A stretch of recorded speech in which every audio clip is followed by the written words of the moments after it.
Muy buenos días a todas y a todas los presentes. El día de hoy estamos eh, reunidos para estar en la conferencia magistral titulada Reverdecer de la Ciencia Política, Estado, Ambiente y Sociedad. Esta va a ser a cargo del doctor José Manuel Luna. Paso a dar la reseña de Luna. Luna Nemesio es licenciado en Economía por la UNAM, maestro en Ciencias Sociales por la UAM y es doctor en Geografía por la UNAM. Visitante en el Departamento de Sociología de la División de Ciencias Sociales y Humanidades y la Coordinación de Ciencia Política de la UAM Iztapalapa, donde desarrolla la línea de investigación de Estado, Ambiente y Sociedad. Es integrante del Sistema Nacional de Investigadoras e Investigadores del CONACYT y también es miembro fundador de la Red de Difusión y Divulgación de las Investigaciones en Ciencias y Humanidades y del Panel de Cooperación Universitaria para la Investigación de Incidencia Social y Ambiental. Bueno, con esta presentación, doctor, le dejo la palabra a usted para que pueda empezar con su ponencia. Le recuerdo, como nos habíamos acordado, que van a ser entre 50 minutos y de ahí va a venir una ronda de preguntas para todos los presentes, ¿vale? Ok, muchas gracias, Isaías, por la presentación. Gracias también al Departamento de Sociología y a la Coordinación de Ciencia Política por permitirme compartir con ustedes en esta tarde un tema que quizá pues sea muy cercano para quienes estudian la carrera de Ciencia Política, pero que además busca ser un tema eh, que permite explorar y dialogar de manera transdisciplinaria al respecto. Para comenzar con mi presentación, voy a compartir pantalla para pasar a diapositivas que fueron las que preparé para platicar con ustedes el día de hoy. ¿Me confirmas, Isaías, si ya se proyecta correctamente? Ya, profesor, ya se ve. Perfecto. Muy bien. Como les anunciaba ya Isaías, el título de mi ponencia en esta conferencia va a ser Reverdecer la ciencia política. En esta plática lo que vamos a visitar, lo que vamos a platicar, es la relación que hay entre el Estado, el ambiente y la sociedad desde la perspectiva de la ciencia política y la necesidad de reverdecerla, ¿no? Vamos a platicar más adelante qué es esto de reverdecer la ciencia política, pero me gustaría comenzar planteando una pregunta que quizá la respuesta pues es sencilla, en tanto que si nos preguntamos si los temas ambientales se pueden explicar desde la ciencia política, pues todas y todos conocemos distintos autores, distintas investigaciones, distintas publicaciones en la cual los temas ambientales relacionados, por ejemplo, la contaminación, relacionados, Se desglosa también. Más, a eso me refiero más que nada en el sentido de que Japón es ¿podrías muy ayudar con similar al mexicano en ese el sentido. Y fíjate que tienes mucha razón, pues incluso su sociedad es así, o sea. Ok, perdón. Les decía que hay diversas investigaciones, diversos autores que exploran los diversos problemas de contaminación o sobreexplotación de la naturaleza desde la perspectiva de la ciencia política. No es extraño para nadie que se pueda reflexionar los temas del medio ambiente desde una perspectiva política. Entonces, la respuesta a esta pregunta, pues, digamos, es sencilla y se da en términos afirmativos. Sí, sí se pueden explicar los temas desde la ciencia política. Hay una segunda pregunta que se relaciona con esta primera, eh, que cuestiona acerca de si la ciencia política puede explicar los temas ambientales. Parecería que es la misma pregunta que la anterior. Sin embargo, aquí ya no estamos preguntando por cómo se explicarían los temas ambientales desde la ciencia política, que eso dijimos es fácil de contestar de manera afirmativa, sino que ahora estamos preguntando si la ciencia política es capaz de explicar los temas ambientales. Y aquí la respuesta se vuelve más incierta e incluso en muchas ocasiones toma un talante negativo, porque en muchas ocasiones la ciencia política no está lo suficientemente desarrollada ni se ha orientado para poder explicar los temas ambientales. Entonces, partiendo de esta pregunta, de esta segunda pregunta, de si la ciencia política puede explicar los temas ambientales y cuáles son las condiciones que volverían posible que la ciencia política fuese un instrumento de análisis, de metodología y de investigación en general para explorar los temas ambientales y ofrecer diagnósticos y respuestas o estrategias de solución, es, digamos, el sentido en el cual va a versar esta plática que quiero tener el día de hoy con ustedes. Para ello, el objetivo de esta ponencia la he dividido en dos partes. Primero, quisiera yo poder sensibilizarles sobre la importancia que tiene hoy en día desarrollar y consolidar los temas ambientales como un eje central de los estudios de la ciencia política. Y en segundo lugar, que platiquemos sobre los diversos aspectos que se tendrían que abordar por parte de la ciencia política frente a los retos, las oportunidades y sobre todo frente a las grandes incertidumbres que hoy día representa la actual crisis climático y ambiental. Para llevar a cabo estos dos objetivos, yo quisiera dividir mi plática en cuatro partes. La primera, hablarles un poco sobre cuál es el problema al que nos enfrentamos, tanto como sociedad, pero también al problema al cual nos enfrentamos quienes hacemos ciencia y en particular quienes hacemos ciencia desde la perspectiva de la ciencia política.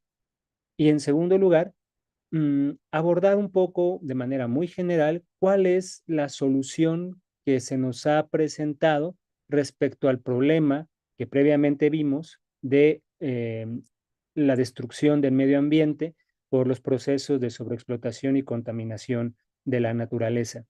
Vamos a ver qué respuestas se han dado frente a este panorama tan incierto, ¿no? Como lo adelantamos, ¿no?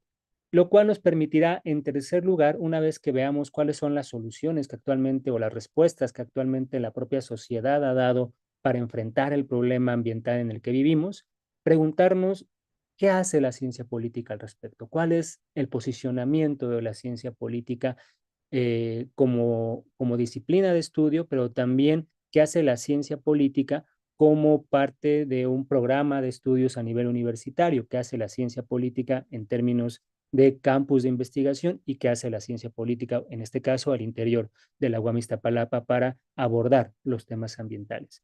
Y en cuarto lugar, ¿qué es lo que se necesita? ¿Cuáles son los elementos que se necesitan cubrir, que se necesitan sobre todo desarrollar para poder plantear diagnósticos y respuestas frente a los grandes problemas y las grandes incertidumbres que hoy día vivimos en términos socioambientales? Entonces, teniendo este objetivo en la mira y siguiendo esta hoja de ruta, voy a comenzar propiamente con la exposición. Primero hablando de cuál es el problema al que nos enfrentamos, ¿no? Es un problema de dos aristas, por lo menos, de dos dimensiones, que se relacionan entre sí. Primero, un problema general que podemos nosotros encuadrar en lo que se conoce como la crisis ecológica global actual. Y el segundo problema, o la segunda parte de este problema, es el desvío de poder del Estado, ¿no? Voy a platicar un poco algunos aspectos de estas dos dimensiones del problema al cual nos enfrentamos para que se pueda entender el contexto en el cual estamos hoy platicando de la necesidad de reverdecer la ciencia política. En primer lugar, como primera parte del contexto, estamos nosotros padeciendo, mejor dicho, una crisis ambiental inédita. Es decir, que estamos ante un acontecimiento histórico que nunca antes la humanidad se había enfrentado e incluso estamos ante una crisis ambiental cuya novedad supera a la propia humanidad y alcanza la propia historia natural del planeta Tierra.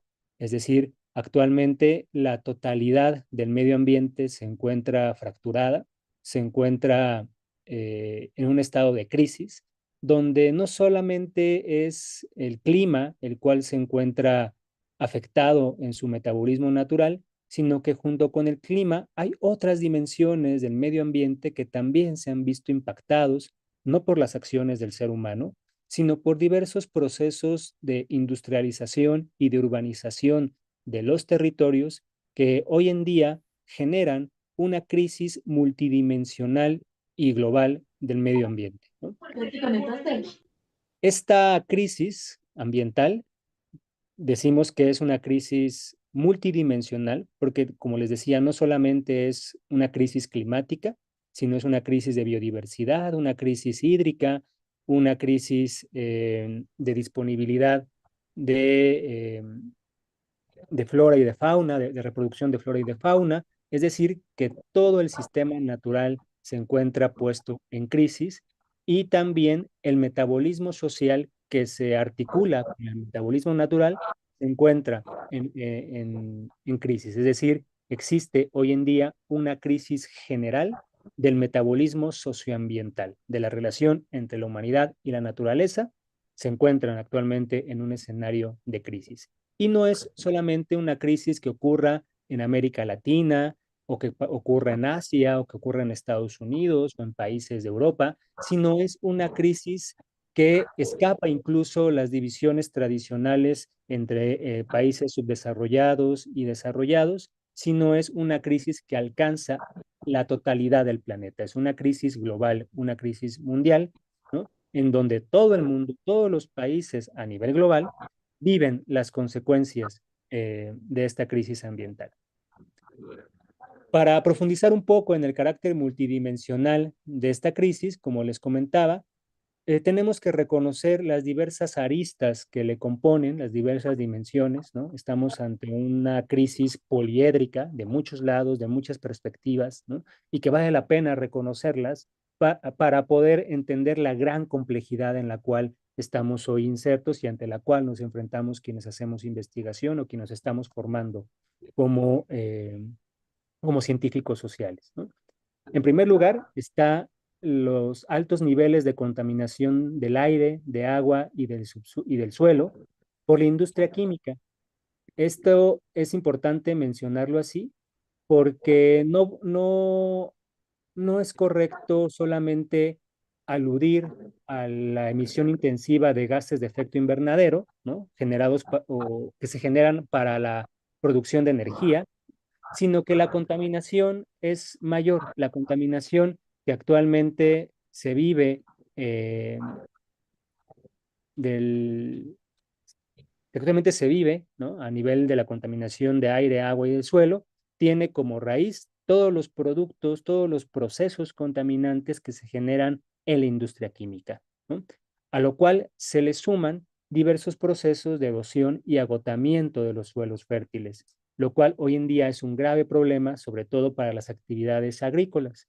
Si uno quiere sembrar o si los campesinos quieren sembrar en sus tierras, se encuentran frente a la problemática que las tierras se encuentran altamente erosionadas, se encuentran altamente degradadas y que requieren utilizar una gran cantidad de agroquímicos para intentar eh, eh, nutrir nuevamente la tierra, ¿no? Que muchas veces tiene consecuencias peores, dada la alta toxicidad y ecotoxicidad que tienen estos agroquímicos, y que incluso a agricultores eh, que están produciendo mediante una agricultura más sustentable, ¿no? Una agricultura agroecológica, les ha resultado una tarea titánica el volver a enriquecer sus suelos, a volver a enriquecer sus tierras precisamente por la gran erosión que actualmente tiene. Esto te ha tenido como correlato otras dimensiones de la actual crisis que vive actualmente el medio ambiente, relacionados, por ejemplo, con la producción, comercialización y consumo masivo de organismos genéticamente modificados, sobre todo durante las últimas 4 décadas, ¿no? En las últimas 2, en nuestro país y en diversos países de América Latina, la comercialización y venta de semillas genéticamente modificadas permeó la totalidad de los procesos agrícolas en nuestro país, al tal punto que hoy por hoy es un grave riesgo para la seguridad ambiental y la seguridad relacionada con la salud humana y con la soberanía alimentaria, la falta de regulación en torno a las semillas genéticamente modificadas. Quizá para nosotros que vivimos en espacios urbanos, ¿no? El gran problema, la cuarta dimensión de la crisis multidimensional puede ser mucho más cercana que las otras tres. en tanto que la cuarta dimensión de esta crisis ambiental se encuentra en la sobreexplotación y contaminación de los recursos hídricos, la cual forma parte de una crisis en términos absolutos de la disponibilidad social del agua. Es decir, que el agua con la que actualmente contamos como sociedad para satisfacer nuestras necesidades hídricas es un agua que o bien la recibimos en poca cantidad, porque se encuentran ya sobreexplotados los mantos freáticos de los cuales se extraen los recursos hídricos necesarios para abastecer a los sistemas urbanos, pero también se tiene que mencionar que una segunda dimensión de la crisis hídrica que se vive actualmente en nuestro país es una crisis producida por la inconmensurable contaminación del medio ambiente, ¿no? Donde hay presentes más de 3.000 sustancias químicas disueltas en cuerpos superficiales del agua, contaminando a pueblos, a comunidades, enfermando a comunidades enteras, devastando los territorios y generando áreas de sacrificio socioambiental.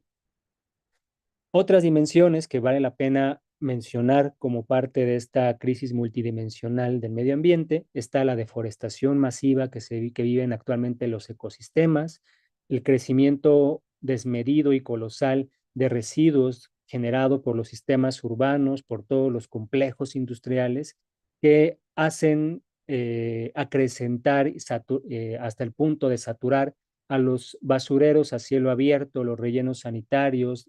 Se generan plantas incineradoras para buscar quemar la basura que se está sobreproduciendo y con ello, bueno, además de no ofrecer una solución real al problema de la basura, se tiene que el problema ambiental generado por estas plantas incineradoras es aún más grave que el generado ya por la propia contaminación de la industria química, la contaminación por agroquímicos y, bueno, la contaminación también por estos procesos contaminantes. ¿Cómo se puede explicar esta crisis ambiental que tiene estas distintas dimensiones? A mí me parece que desde la perspectiva de la ciencia política hay un concepto que da cuenta precisamente de cómo es que en países empobrecidos como México, sobre todo empobrecidos durante la larga noche neoliberal que vivimos, ¿no? Cómo es que en países como México se pudo producir un escenario tan devastador como el que se vive actualmente en términos ambientales, en donde, según las últimas cifras de CONACYT, se tienen más de 500 zonas de sacrificio socioambiental, más de 500 regiones de emergencia ambiental y sanitaria, en donde las condiciones ambientales y sociales de vida son prácticamente imposibles, dados los altos niveles de contaminación ambiental que se tienen en estas regiones. ¿Cómo es que se produjo ese problema? El concepto que a mí me parece que desde la ciencia política permite entender cómo es que se produjo este escenario tan devastador es el concepto del desvío de poder del Estado. Este concepto es acuñado por Raimundo Espinosa y Andrés Barreda en el marco del Tribunal Permanente de los Pueblos que sesionó en nuestro país en 2013 para dar cuenta de cómo el Estado mexicano durante la larga noche neoliberal se fue transformando en una institución y a la vez fue transformando a sus propias instituciones en espacios de gestión política y económica en favor de los grandes intereses de las diversas multinacionales que quisieron invertir y que lograron invertir en nuestro país. Para entender a qué nos referimos con el desvío del poder del Estado, hay que empezar mencionando que el Estado tiene un papel central a la hora de llevar a cabo la reproducción social en su conjunto. Es decir, el Estado es la institución encargada de organizar la sociedad, ¿no? En términos de organización económica, de organización política, haciendo que se respeten las diversas dinámicas, los diversos procesos, los diversos acuerdos que se han llevado a cabo en el marco, por ejemplo, de la civilización contemporánea propia del sistema capitalista. Vemos que el Estado, un Estado capitalista, tiene la función de ser el articulador de la reproducción social y, por ende, ser la institución garante de que se lleve a cabo la reproducción social, aún incluso en un contexto de lucha de clases. Es decir, es el árbitro que media la lucha de clases para que la burguesía no lleve al punto de la extinción al proletariado y que el proletariado no logre sublevarse en contra de la burguesía. Es, digamos, la institución referida a esta lucha de clases. Sin embargo, durante el neoliberalismo, vemos cómo el Estado no solamente llevó prácticas de vacío de poder, en donde el Estado, para decirlo coloquialmente, brillaba por su ausencia, no aplicando las leyes, no escuchando las demandas sociales de las comunidades afectadas, creando escenarios de impunidad, donde el Estado y sus instituciones, como les digo, no estaban presentes. Pero además de estos escenarios de vacío de poder, el Estado mexicano durante el neoliberalismo llevó a actos de abuso de poder, ¿no? Es decir, ocupando todo su poder político, su poder económico, su poder militar para impulsar abusos de poder, para violentar los derechos humanos de las comunidades, para violentar los derechos colectivos de los pueblos, ¿no? Ya sea reprimiéndolos, ya sea asesinándolos, ya sea desapareciéndolos, haciendo uso de la violencia, ¿no? Y abusando de su poder político para llevar a cabo una gestión neoliberal de la economía y política de nuestro país. Pero más allá de los escenarios de abuso o de vacío de poder, lo específico del papel del Estado a la hora de generar estas condiciones que propiciaron a su vez la devastación ecológica de nuestro país está en el concepto de Andrés Barreda y Raimundo Espinosa de desvío de poder. Este concepto a lo que alude es que el Estado llevó su poder de la gestión social en general hacia privilegiar solamente a un sector de la clase dominante, de la burguesía, de la clase burguesa, y no de la burguesía nacional, sino de la burguesía transnacional. Es decir, el gobierno, el Estado y sus instituciones recondujeron toda la maquinaria estatal para crear las condiciones que favorecieran los intereses, las necesidades y sobre todo que respondiera a los caprichos y berrinches del capital transnacional, ¿no?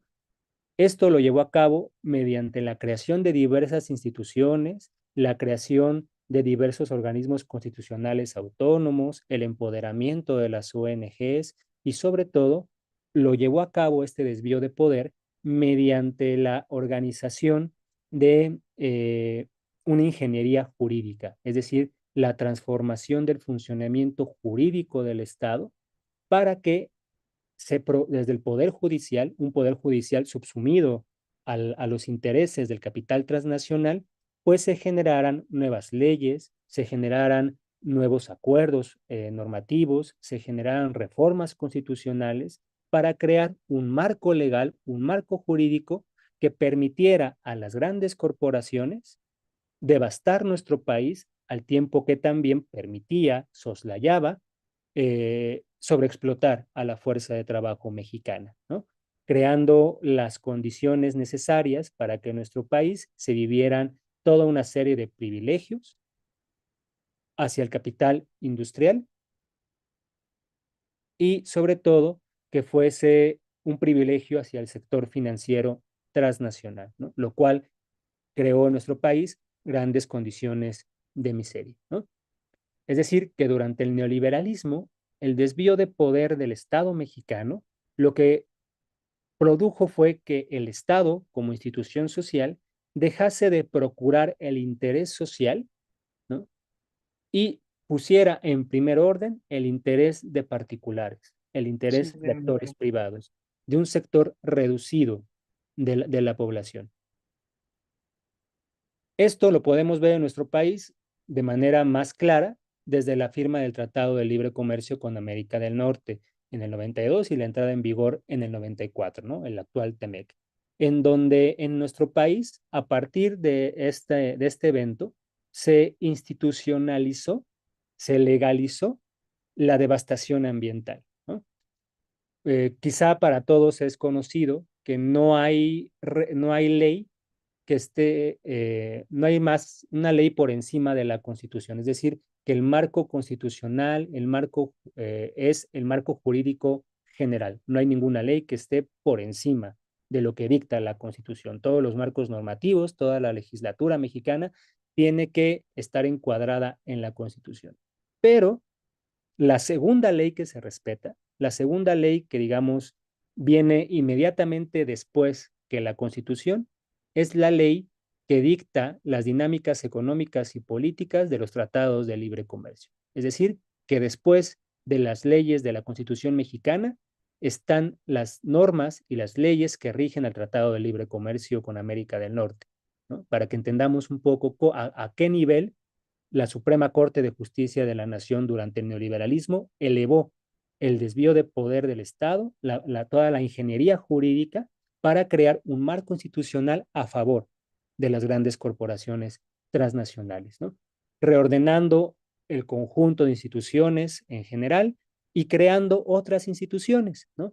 Todo ello para que el Estado mexicano dejase de ser un vehículo o un medio para la procuración de justicia y todas sus instituciones, todas las leyes que se reformularon durante el neoliberalismo terminan siendo instrumentos, leyes y medios para la injusticia social, para la injusticia ambiental, porque tienen como base la generación de diversos marcos normativos que privilegian los intereses de ciertos capitalistas nacionales, pero sobre todo que privilegia los intereses y que responde a los caprichos de los capitalistas transnacionales, a los capitalistas extranjeros, ¿no?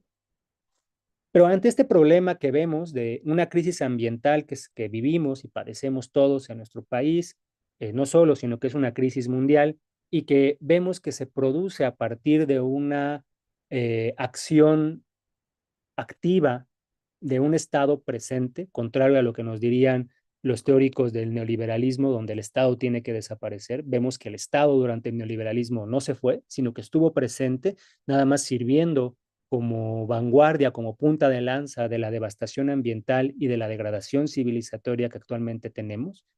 Aunado a esto, se nos han presentado diversas soluciones, entre comillas, que intentan enfrentar y que incluso alardean con ser la solución final a los grandes problemas ambientales que tenemos.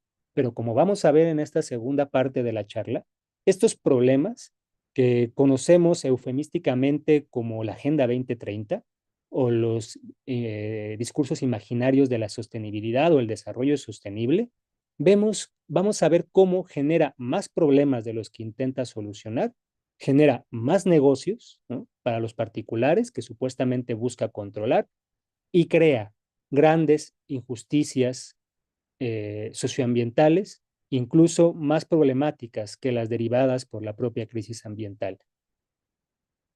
Un ejemplo de ello, vemos que si actualmente revisamos cuál es la política ambiental de países que siguieron a pie de la letra el decálogo de Washington y por lo tanto países que impusieron al neoliberalismo como un eje rector de los procesos de acumulación de capital, vemos que la política ambiental, que digamos caracterizó al estado de bienestar y al estado burgués durante todo el siglo XX, a partir de la década de los 70 a la fecha, esta política ambiental ha derivado, se ha degradado ella misma, se ha tergiversado y se nos ha presentado como una política climática en el mejor de los casos y en el peor de los casos se habla de una gobernanza climática. Es decir, actualmente se ha dejado hablar ya de la política ambiental y se hablan como de espacios de gobernanza ambiental o gobernanza climática. Si bien la política ambiental tradicional se centraba en cuestiones ambientales más amplias, ¿no?, cuando se da el salto hacia la narrativa de la gobernanza climática, vemos que temas como la conservación de la biodiversidad, la gestión de los recursos naturales, el control de los procesos contaminantes, el control de los procesos de sobreexplotación y despojo de los bienes comunes de la naturaleza, quedan soslayados por el discurso y la narrativa oficial del cambio climático. donde el cambio climático, sin entender todavía qué es eso que se refieren como cambio climático, sin que la ciencia tenga pruebas fehacientes de la constatación de las hipótesis que se han presentado actualmente como forma de modelos, y mucho menos sin reconocer la geopolítica que hay detrás de la narrativa del cambio climático, vemos que todos los instrumentos de generación de política pública, en términos de política ambiental, se reducen a solamente ver el tema del cambio climático. Son políticas climáticas, no políticas ambientales.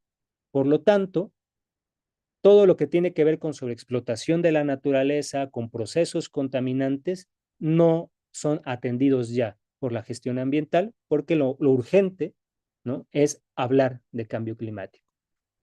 Esto ha producido que en la actualidad tengamos una serie de políticas y medidas cuyo objetivo único es mitigar las emisiones de gases de efecto invernadero para crear mecanismos de adaptación a los impactos del cambio climático. Es, digamos, el monotema de las políticas climáticas o las de la política ambiental bajo el esquema de gobernanza climática.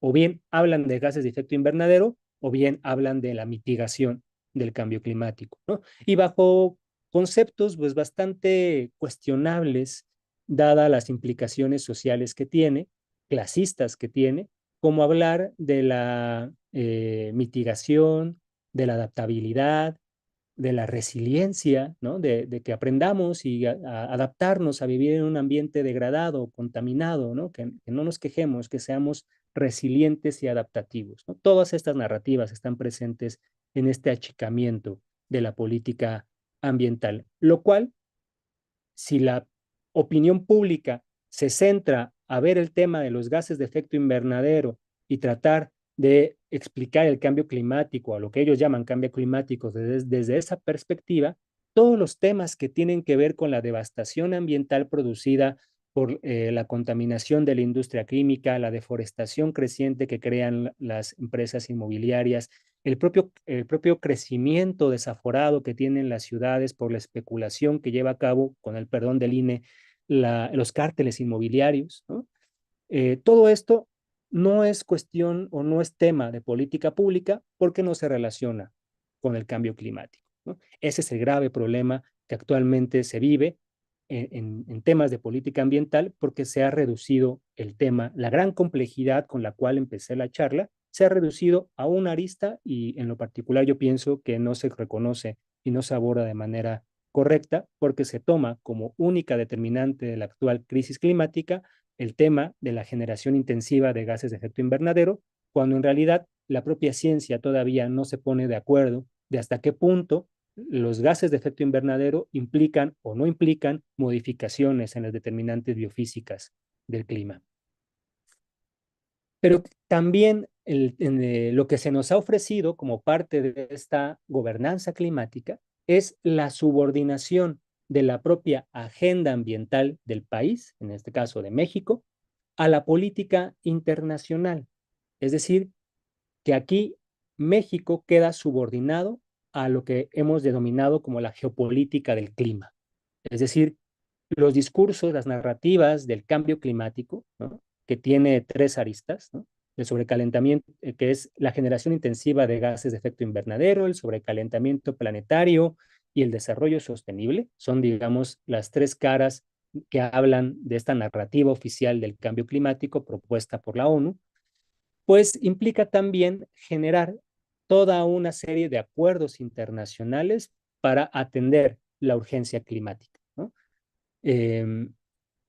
Para tener la voluntad, ¿no? Diría la ONU. Los países deben tener la voluntad de llevar acciones, de una acción climática conjunta. Y esta acción climática conjunta, en lo que quiere decir en términos reales, es generar acuerdos globales para impulsar diversos negocios privados para buscar subordinar las diversas acciones, las diversas áreas de influencia de los estados nacionales, para que, perdiendo su soberanía, puedan quedar insertos en las redes geopolíticas, sobre todo impulsadas por Estados Unidos, ¿no? De ahí que hay diversos acuerdos internacionales, como las diversas convenciones marco de las Naciones Unidas o más recientemente los propios acuerdos de París, que son este contubernio internacional impulsado por los países más desarrollados, sobre todo los países occidentales, Estados Unidos a la cabeza, para bloquear tanto el crecimiento económico de otras potencias, dígase Rusia, dígase China, pero sobre todo mantener subordinado el crecimiento de países empobrecidos como son los países de América Latina o del sur global. De allí que toda la institución ecológica o que toda la institución del Estado que tendría como objetivo dialogar políticamente, generar política pública para enfrentar los grandes problemas ambientales, quedan subordinados a los acuerdos internacionales, por ejemplo, los que emanan de la Agenda 2030. Si ustedes revisan todas las propuestas de política pública que se han dado desde 2015 a la fecha, todos los planes de desarrollo urbano, municipal, a nivel estatal e incluso federal, no salen del cuadro de los ODS, ¿no? Y esto es así porque están subordinados a los intereses transnacionales que no quieren que se discuta la complejidad de la crisis ambiental porque eso llevaría a señalar a los verdaderos culpables de la crisis ambiental que actualmente vivimos. De allí que en nuestro país, hasta antes de 2018, para que tengamos una idea, desde inicios del sexenio de Carlos Salinas de Gortari, incluso desde Miguel de la Madrid hasta 2018, no se llevó a cabo ni una sola modificación ni la creación de alguna ley que tuviese que ver con la regulación de la generación de sustancias contaminantes, de la excreta generación de sustancias contaminantes, ¿no? No fue sino hasta 2018 que la NOM 001 de la Semarnat pudo modificarse después que desde el 96 no se había tocado, ¿no? Para que vean qué tanto interés tenía los gobiernos, los gobiernos neoliberales en nuestro país de gestionar la crisis ambiental, ¿no? Eso sí, México ha sido el país con más tratados de libre comercio firmados, pero también es el país con más acuerdos internacionales para el combate del cambio climático, ¿no? Es el país que tiene más acuerdos internacionales desde la perspectiva climático firmados, ¿no? Para que veamos hacia dónde respondían los intereses del Estado mexicano durante el neoliberalismo, cómo quedaba subordinado a toda esta narrativa transnacional del cambio climático, del sobrecalentamiento planetario y del desarrollo sostenible, ¿no? Y el problema no es que sea solamente una política transnacional impuesta desde la hegemonía mundial de Estados Unidos, sino que en sí misma los objetivos del desarrollo sostenible y en general toda la Agenda 2030 es una formulación antropolítica para la creación de una nueva civilización humana basada en la tiranía, basada en el despojo, basada en la escasez y sobre todo con perspectiva ecofascista.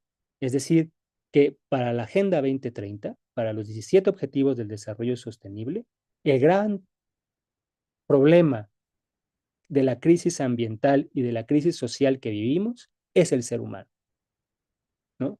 Esto lo mencionan aludiendo a la sobrepoblación, aludiendo a la necesidad de que las economías decrezcan, ¿no? Establecer diversos mecanismos de política pública para el control de la reproducción de la sociedad, por ejemplo, controlando las tasas de natalidad mediante diversos discursos ideológicos o bien mediante modificaciones a las normativas de salud, lo cual implica la aplicación de diversas medidas coercitivas de control social y de manipulación ideológica para reproducir diversos discursos de corte progresista, presuntamente libertarios, pero que terminan siendo funcionales a la lógica de acumulación de capital, principalmente a la lógica impulsada por Estados Unidos, ¿no? Todo ello mediante diversas estrategias que buscan generar una política imperialista que atenta en contra de la soberanía de los países en vías de desarrollo, ¿no? A todo esto que hemos visto, como el contexto y la solución institucional que se nos ha dado, ¿no? que ya vemos que no es neutral, sino tiene una explicación geopolítica donde Estados Unidos y el bloque occidental está detrás. ¿Qué dice la ciencia política? ¿No? Para responder a la pregunta de si la ciencia política puede o no responder a estos temas. Si hacemos una revisión de la literatura académica publicada en los últimos 4 años, de 2020 a 2024, en diversos motores de búsqueda, por ejemplo en Google Scholar, podemos reconocer que las investigaciones que se hacen desde la ciencia política tienen tres grandes temas. O bien habla de sistemas electorales, y entonces todo lo que tenga que ver con ciencia política es reducido a política electoral, sistema de partidos, participación ciudadana, presupuesto público, reforma electoral, derechos electorales, transparencia, observadores electorales, capacitación política, ¿no? Desigualdad económica, es decir, todo lo que tenga que ver con sistemas electorales. Es uno de los temas que han acaparado la atención de la ciencia política, ¿no? El segundo tema es el tema de la gobernanza y la democracia, es decir, que las investigaciones que se han hecho sobre ciencia política en los últimos 4 años solamente hablan de los principios de la gobernanza, gobernanza digital, las fases de la gobernanza, las generaciones de la gobernanza, las redes de gobernanza, gobernanza de salud, gobernanza de recursos naturales, gobernanza de agua, es decir, el tema ambiental está presente, pero de manera periférica, accesoria, cuando hablan, por ejemplo, de gobernanza climática, ¿no? Gobernanza del agua, gobernanza de los recursos naturales, pero no es un tema central para la ciencia política, ¿no? Y el tercer tema que monopoliza las investigaciones que se han dado sobre ciencia política en los últimos 4 años es el tema de las políticas públicas. Pero aquí se hablan solamente de políticas orientadas al desarrollo agropecuario, a la economía, al desarrollo urbano, a la educación, al desarrollo rural, pero el tema del ambiente aparece solamente de manera periférica, accesoria, de manera tangencial. Vemos que para la ciencia política, como campo de conocimiento, como campo ontoepistemológico, el tema ambiental no es central. El tema ambiental no se pone en el centro. Esto se podría explicar porque la ciencia política, como todas las ciencias sociales, también fueron impactadas negativamente durante el neoliberalismo, llevando a cabo el cercenamiento de los planes y programas de estudio, el achicamiento de las perspectivas ontológicas, epistemológicas y de los instrumentos metodológicos para generar solamente un tipo de ciencia y de conocimiento que favoreciera las propias dinámicas políticas y económicas que se impulsaron durante el neoliberalismo. Es decir, que este resultado que estamos viendo en pantalla, podemos decir que es la centralización de los temas que aborda la ciencia política como resultado del neoliberalismo. Es una subordinación de la ciencia política a los discursos neoliberales, ¿no? ¿Cómo esto se aterriza en diversos planes y programas de estudio? Haciendo una exploración general, por ejemplo, del programa de estudios de la licenciatura en Ciencia Política de la UAM, vemos que la mayor parte de seminarios, de cursos que se dan, tienen que ver o bien con temas de teoría política, en un 20%, tienen que ver con temas de gobernanza y administración pública, en otro 20%, de política comparada en un 15%, de políticas públicas en un 10%, relaciones internacionales, economía política y métodos de investigación en un 10% y en un 5% aquellos temas que tienen que ver con derecho y constitución o derecho constitucional. ¿Y el tema ambiental? ¿Dónde está el tema ambiental? Está presente, sí, pero está presente de manera accesoria, de manera periférica. Se encuentra diluido en los planes y programas de estudio, en los temarios de las diversas unidades de aprendizaje. Aparece como una unidad temática, como parte de la bibliografía, como una meta particular de algún seminario, pero no constituye un eje rector de la ciencia política, ¿no? Depende del enfoque del profesor, depende del expertise del profesor que pueda o no llevar el análisis de la ciencia política hacia los temas ambientales y que traiga el tema ambiental al escenario de la ciencia política, ¿no? Vemos entonces cómo a la pregunta de si la ciencia política puede o no explicar los diversos problemas ambientales, depende. Depende de si, los temas ambientales dejan de ser algo accesorio, algo que se diluya, algo periférico a la ciencia política, o se pone como uno de sus ejes, como un eje principal, que se hable de ciencia ambiental en el marco de la ciencia política, que se hable de ecología, que se hable de la relación entre el Estado, el ambiente y la sociedad, ¿no? Afortunadamente, en la UAM Iztapalapa, este panorama que estamos viendo ha empezado a modificarse, ¿no? Desde que el jefe de departamento y la coordinadora de ciencia política tomaron la decisión de abrir la ciencia política a los temas ambientales, se está avanzando,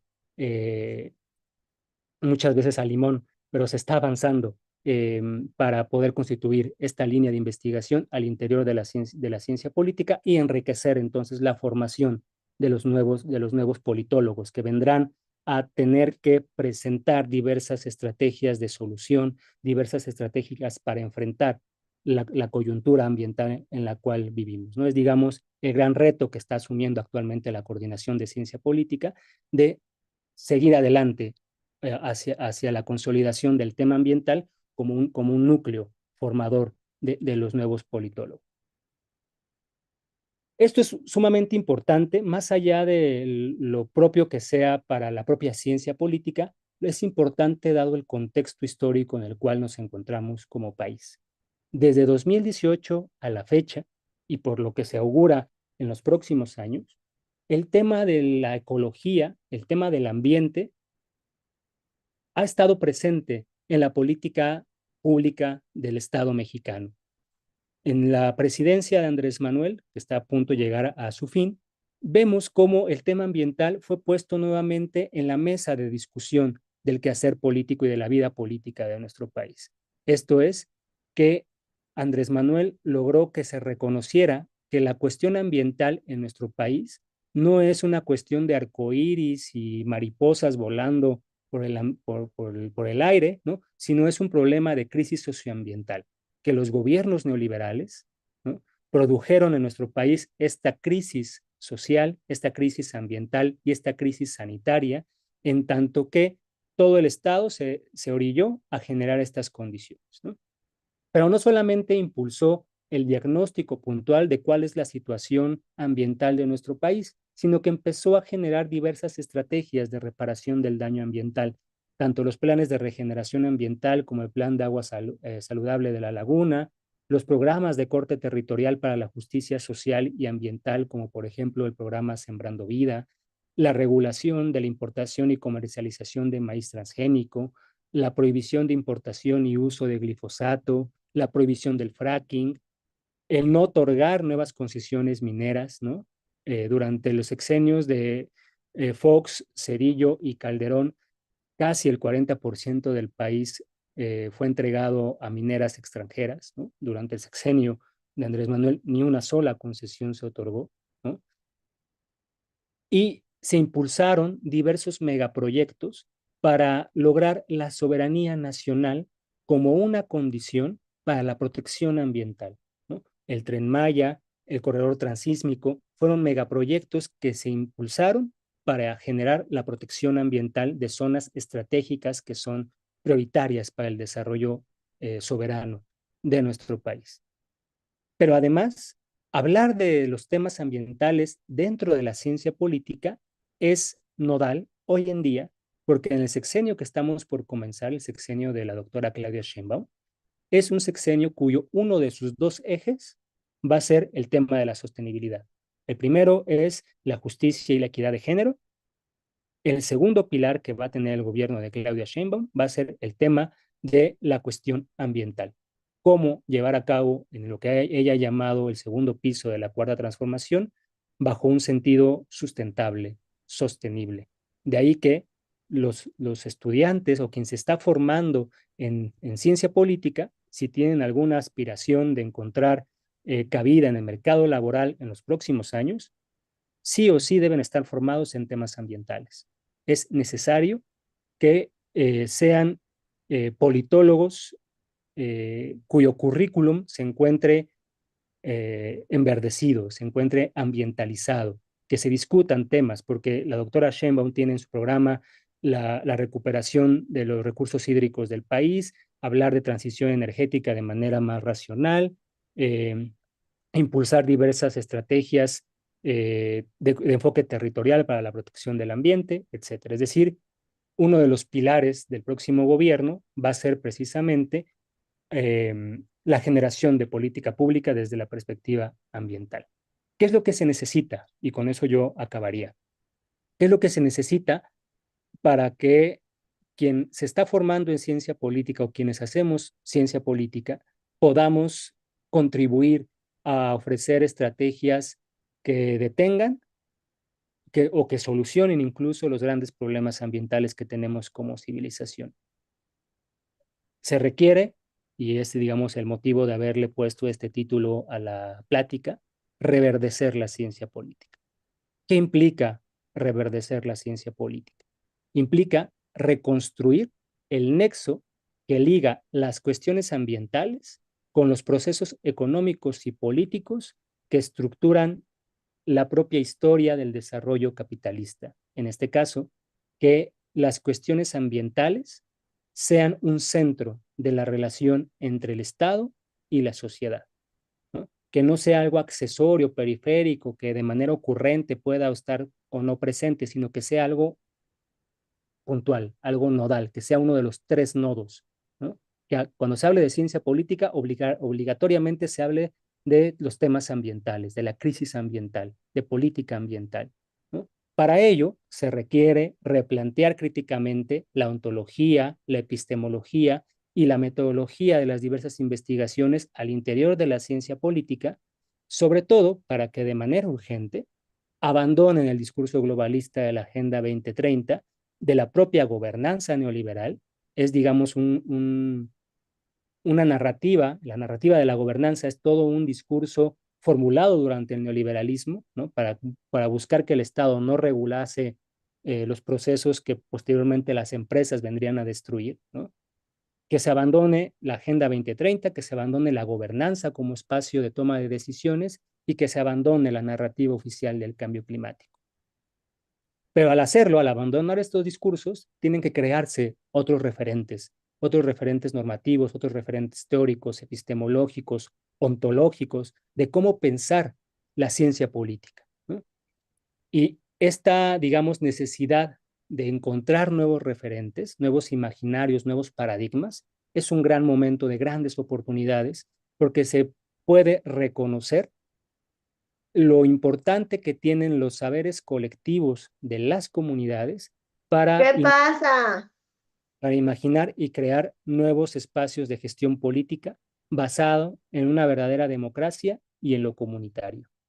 Para ello, la tarea de reverdecer la ciencia política pasa necesariamente por hacer estudios que permitan conocer cuáles son los impactos de las políticas públicas en los territorios y en los derechos ambientales de las personas, que permitan también configurar esta nueva política ambiental que reconozca al metabolismo ambiental en sus múltiples dimensiones y determinaciones, es decir, urge la creación de una nueva generación de políticas públicas, que lo que estamos nosotros discutiendo en el marco de mi estancia en la UAM como profesor visitante es cómo crear políticas públicas de corte territorial de alcance regional, ¿no? Que es, digamos, la propuesta que se busca hacer como la nueva generación de política pública, ¿no? Y que esta nueva generación de política pública debe tomar como base el construir espacios que rescaten y empoderen los saberes de las comunidades urbanas y rurales para crear nuevos horizontes de desarrollo sostenible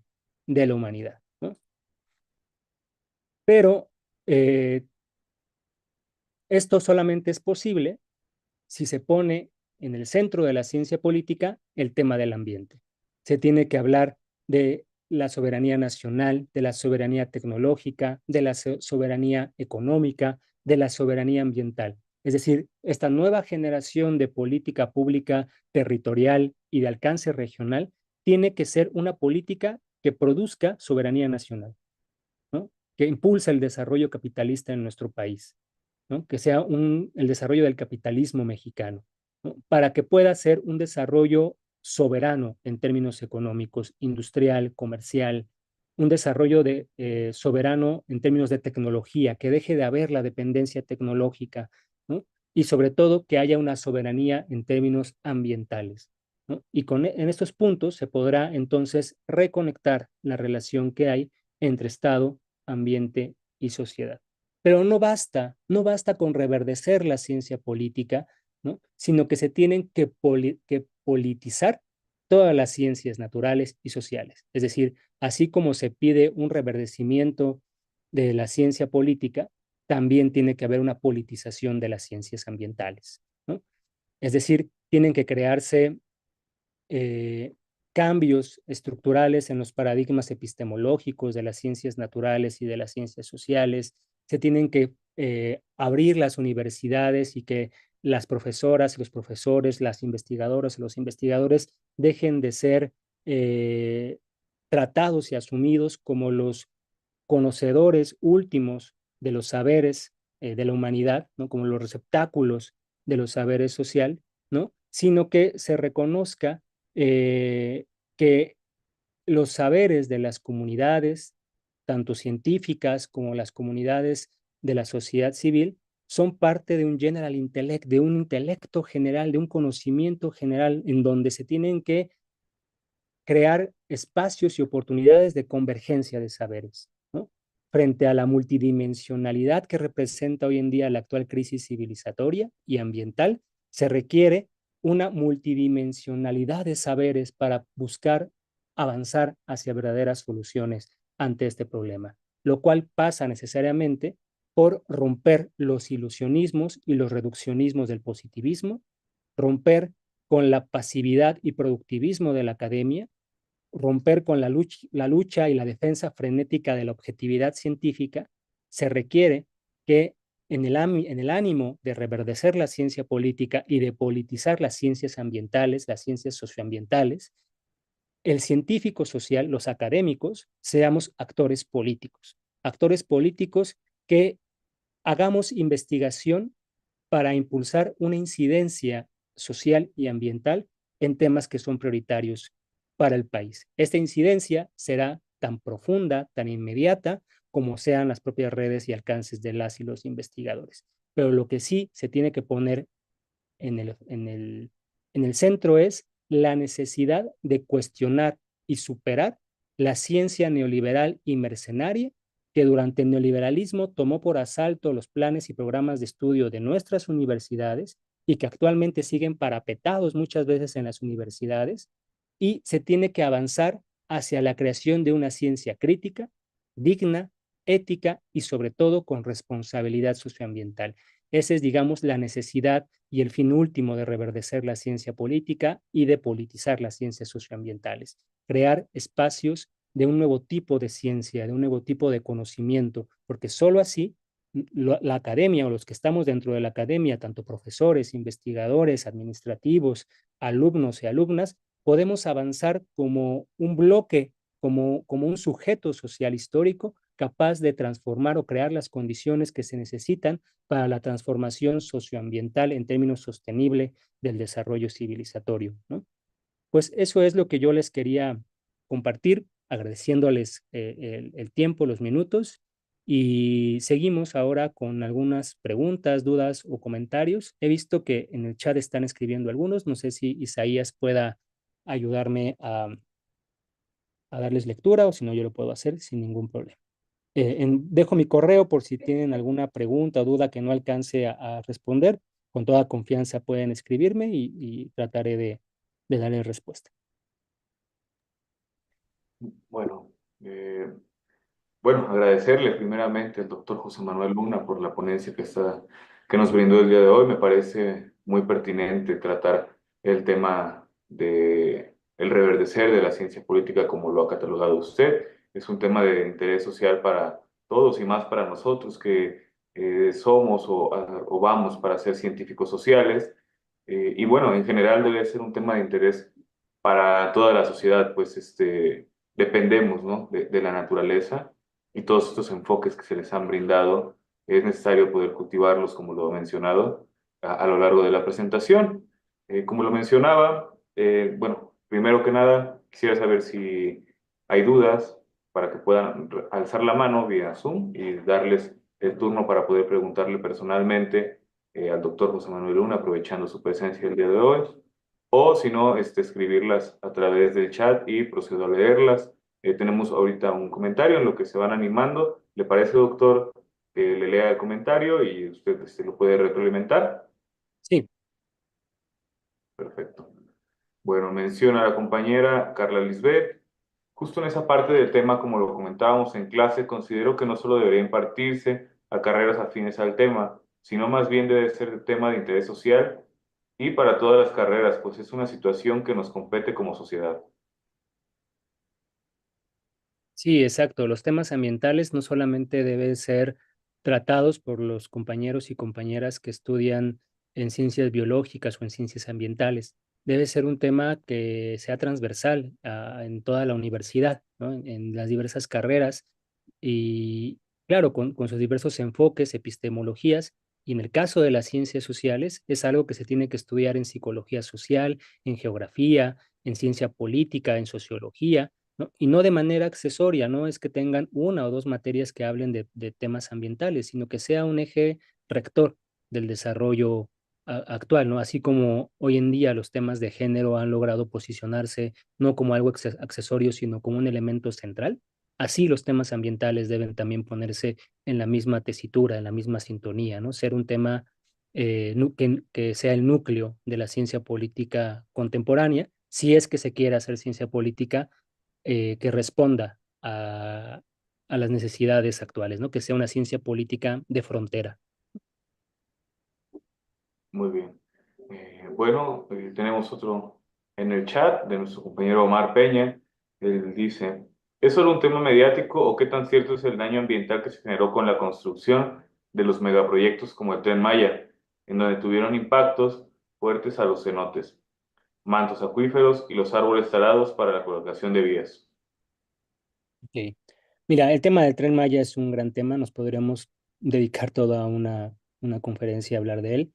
Em, es un proyecto que busca, en primer lugar, recuperar la soberanía de un territorio que durante el neoliberalismo fue dejado a la buena de Dios y a la mala de los intereses de Estados Unidos, donde en esa región no solamente tuvo el crecimiento desaforado de la industria turística, sino también se impulsaron diversos procesos de industrialización salvaje con la creación de megagranjas porcícolas, la generación de la agroindustria dedicada a la producción y comercialización de palma africana, ¿no?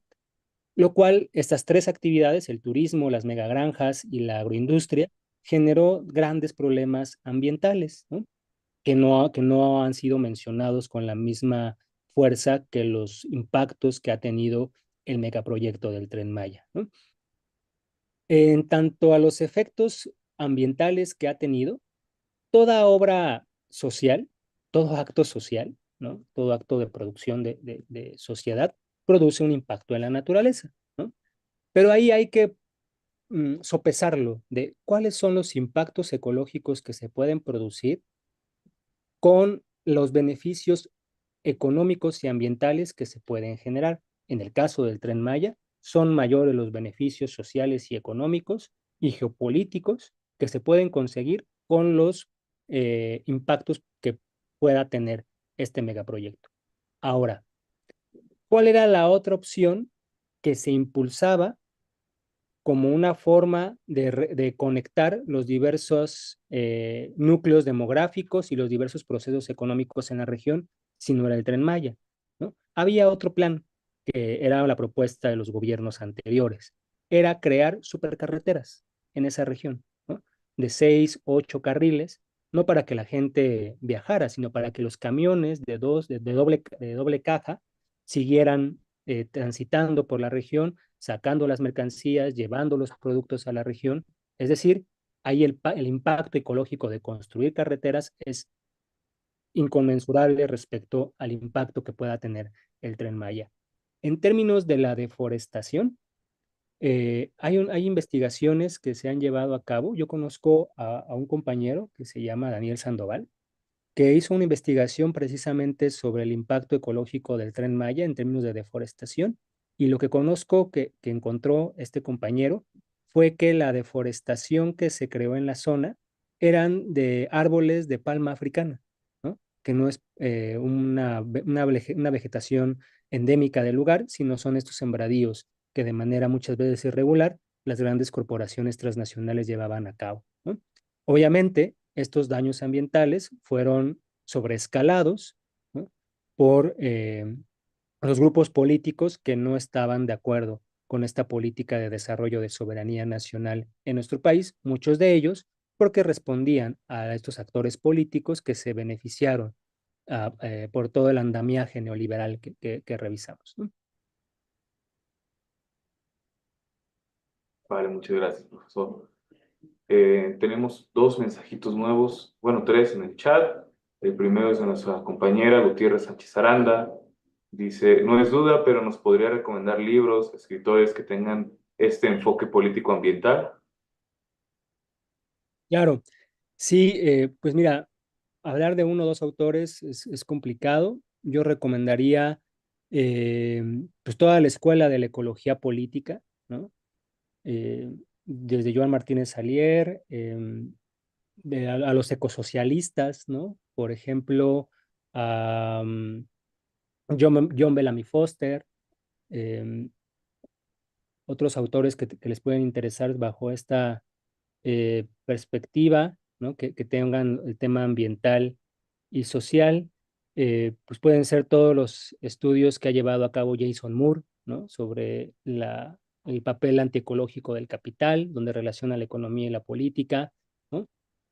Si gustan, puedo pues hacerles llegar como una bibliografía más particular, ¿no? O si me escriben a mi correo, les puedo compartir como una lista de bibliografía, ¿no? Pero por lo menos esos autores o esas corrientes, ¿no? Son las que yo podría recomendarles, ¿no? La ecología política, el ecomarxismo, ¿no? O el ecosocialismo y las corrientes que tienen que ver con el desarrollo territorial, ¿no? Desde esta perspectiva crítica. Toda la geografía crítica es otra perspectiva interesante a conocer, ¿no? Perfecto, profesor. Pregunta nuestro compañero Roberto Montaño. ¿Qué elementos son necesarios para la elaboración de negociaciones para lograr una nueva normatividad con las industrias que tienen una gran responsabilidad en el desequilibrio ambiental?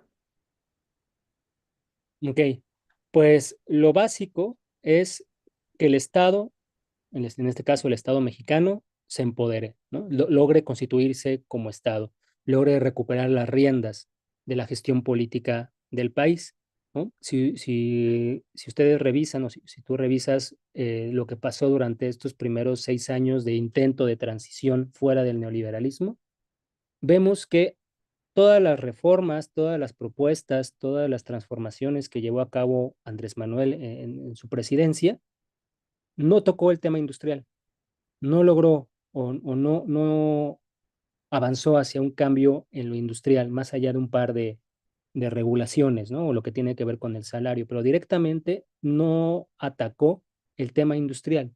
Esto primero porque la totalidad del complejo industrial del país es un complejo industrial financiado por Estados Unidos. Estos son intereses norteamericanos que están presentes en la vida económica del país. No podía aventarse un enfrentamiento en esa área con Estados Unidos, en ese nivel con Estados Unidos.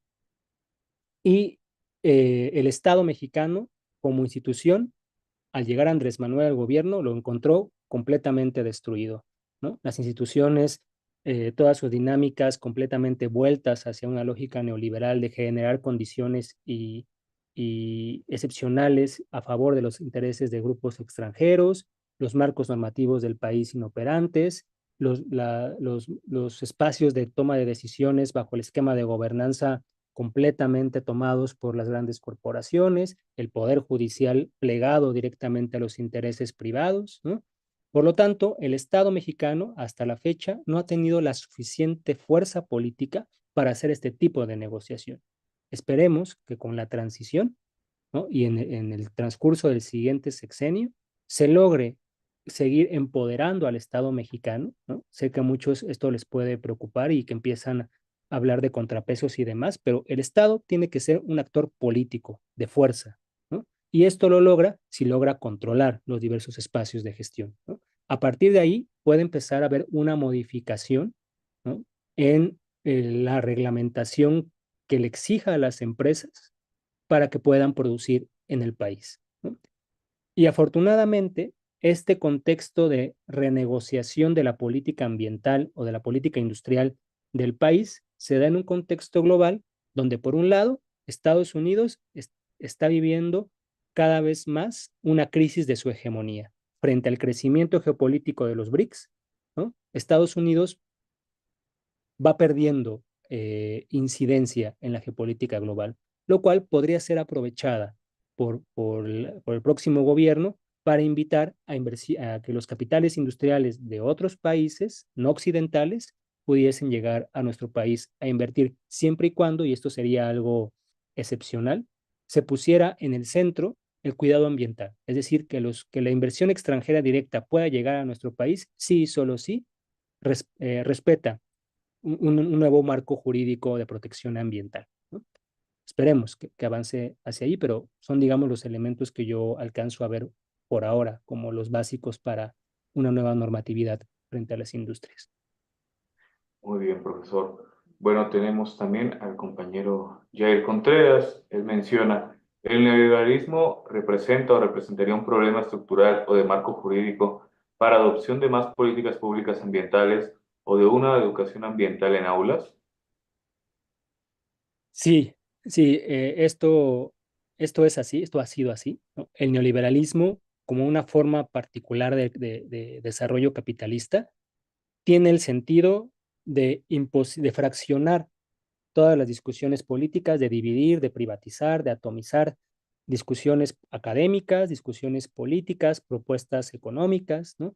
Por lo tanto, toda política pública ambiental que se haga en el marco del neoliberalismo va a estar orientada a generar estas condiciones de desvío de poder y por lo tanto a generar encuadres políticos, encuadres de política pública y acuerdos internacionales o acuerdos nacionales que favorezcan a un sector reducido.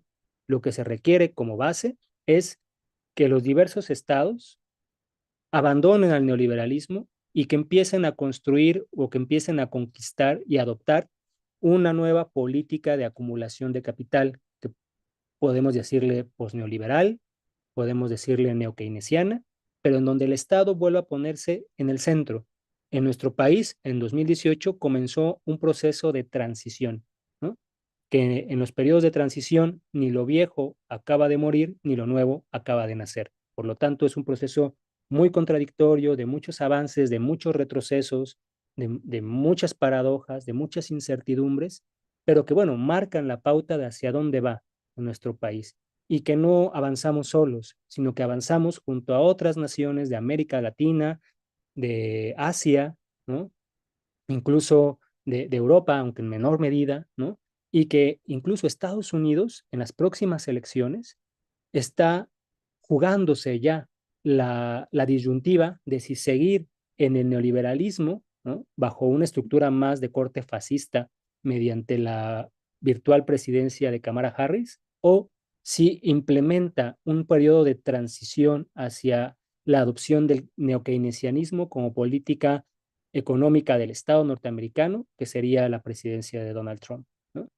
Es la gran disyuntiva que se vive actualmente a nivel global de hacia dónde va el desarrollo capitalista.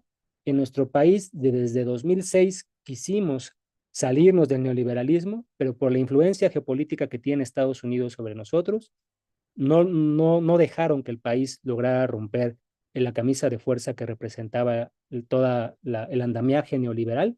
Y fue hasta 2018 que la propia correlación de fuerzas local e internacional permitió que se comenzara a romper esa estructura tan bien armada por más de 40 años, ¿no?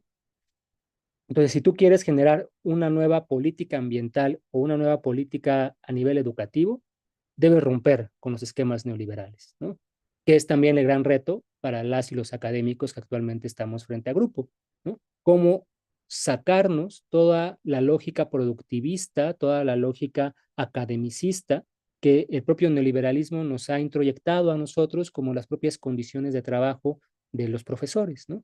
Tenemos que reconectarnos con esta perspectiva transformadora para que la podamos transmitir a quienes estamos, con quienes estamos construyendo y colaborando en la producción del conocimiento. Muy bien, profesor, muchas gracias. Bueno, con eso terminamos el chat, los comentarios y preguntas que se han realizado. No sé si alguien más de los participantes en la reunión tenga alguna duda para el doctor José Manuel Luna, o si gustan de igual manera ponerla en el chat de Zoom para ver, para poder leerla y compartírsela al doctor José Manuel Luna. Si este no fuera el caso, me permitiría, doctor, a dejarle todavía un minuto más para que pueda dar algún mensaje final de esta conferencia magistral que nos ha brindado el día de hoy. Muchas gracias, Isaías. Pues no me queda nada más que agradecerle a todas y a todos los que estuvieron siguiendo esta charla, ya sea en vivo en Zoom o que lo están siguiendo por los canales de YouTube donde se está transmitiendo. Agradecerle al jefe de departamento, el doctor Adrián Hernández, por ah, la apertura a que se traten estos temas. También agradecerle al coordinador de la licenciatura de Ciencia Política, al profesor Emanuel La Rosa, por la posibilidad de compartir este espacio con ustedes, a ti, Isaías, obviamente por la moderación del evento, a los compañeros de sistemas que nos ayudaron también en tener la red abierta y en colgarla a YouTube. Y pues espero que la ciencia política en este espacio, en esta universidad, pueda seguir caminando por los caminos de frontera que se requieren hoy en día, ¿no? Negar la necesidad que tiene reverdecer la ciencia política y negar la necesidad que tiene politizar la ciencia en general, pues sería quedarse en una ciencia política y una ciencia social arcaica. Y por lo tanto, los politólogos que se formen bajo esa perspectiva, si no toman en cuenta los temas de frontera, pues muy difícilmente podrán responder a las grandes necesidades que tiene nuestro país, ¿no? Pues sería todo. Agradecerles. Perfecto, doctor. No, pues muchas gracias a usted por la conferencia del día de hoy. Con esto damos por cerrada la conferencia Reverdecer la ciencia política, Estado, Ambiente y Sociedad. Un agradecimiento a todos los asistentes, al equipo para que pueda usted, doctor José Manuel.